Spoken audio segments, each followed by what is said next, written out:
I'm Joshua Yu, a junior majoring in chemical engineering. Me and my team members James Tallman, Dylan Huang, and my advisor Munitaka Kubota investigated the surface morphology of S2 glass fibers with vapor deposited silanes.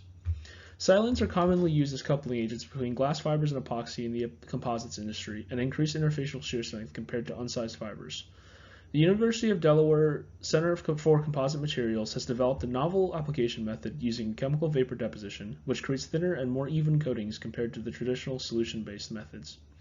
We treated S2 glass fibers with 3-aminopropyl trimethoxysilane and 3-glycidoxypropyl trimethoxysilane using this vacuum reactor, and 3 different dwell times with the detailed process listed here.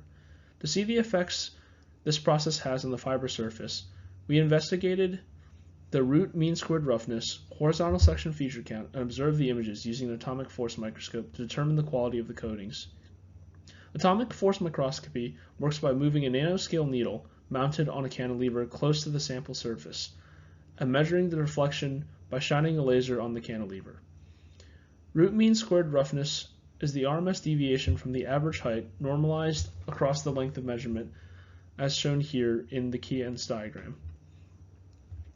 A second-order flattening and a low-pass filter was applied on the 500-nanometer images with nanoscope analysis before measuring roughness and counting horizontal section features. Horizontal section features were counted as peaks within a horizontal section, as shown here.